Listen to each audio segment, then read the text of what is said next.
Hi, my name's Martin, and welcome to the Negotiation Dojo. I'm a lawyer. I've been practicing for 30 years, and I also have been teaching a negotiation course for a number of decades and advising people on the same. So today, I did want to talk about litigation strategy, specifically this lawsuit that Apple just filed against ChatGPT for trade secret. A little bit general for non-attorneys, which most of our viewers are.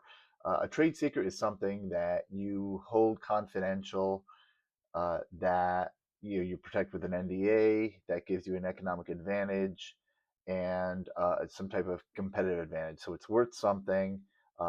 Most commonly, a customer list or certain technologies.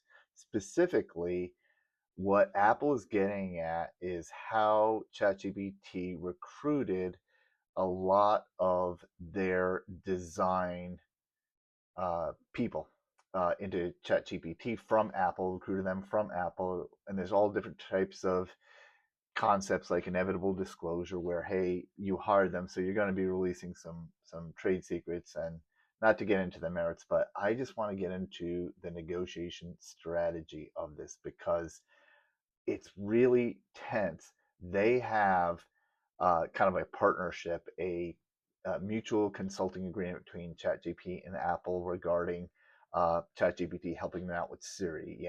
Apple has long been faulted as missing this AI revolution when they're the 500-pound gorilla, and they just haven't been moving, say like Google has or maybe Microsoft.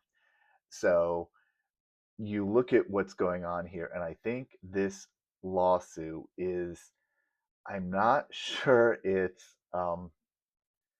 something that I think it's anticipatory. I think it's a um, more of a counterpunch than a first strike because uh, OpenAI had some legal options against Apple.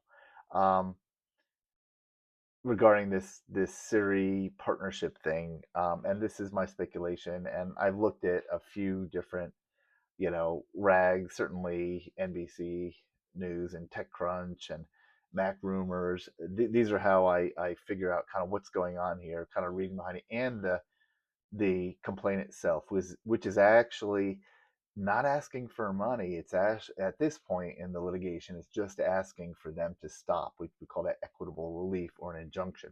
So I think that this was, um, Apple's way of kind of notifying them of this partnership breach, um, in anticipation of OpenAI kind of having dissatisfaction. So I think they kind of beat them to the courthouse here. I'm going to look at the complaint here. There's something I saw was interesting. Oh yeah, this is what they call about. Apple's taking this court, and I love this quote. Apple calls its current evidence, quote, the tip of the iceberg, saying that it has not a lot of visibility into this until discovery. That's when the parties ask questions. But I love that tip in the iceberg. So I do think um, Apple did send a letter, and they talk about this story in the complaint, and they said they went the quiet route first, trying to say, hey, we tried to talk to them, they didn't want them, that's why we had to do this litigation. Um, they don't seem to, just from the complaint, targeting the recruitment activity that's going on. They're actually talking about some of the people they took, and I think it's really interesting.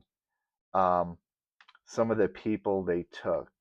So uh, Tony Ive, who is not named in the suit, he's one of the principal designers. Of course, Sam Altman is referenced, but he's not a named defendant. And the defendant is the other person. The plaintiff is the person who brings the suit, and it's the defendant. So plaintiff versus defendant. Um, So they do name Tang Tan and Chang Liu personally, but um, yeah, there must be something. Maybe it's um, I think they are not as heralded as the other ones. But the lawsuit, you know, the first part of the case is this case is about Apple's former employees stealing Apple's trade secrets for the benefit of OpenAI, and Apple brings this suit to stop it. There's one thing I do like about this complaint. It's just very simply drafted. I'll put it in the show notes or a link to it, if not the PDF. If I'm not sure I can upload files, but I'll definitely send the PDF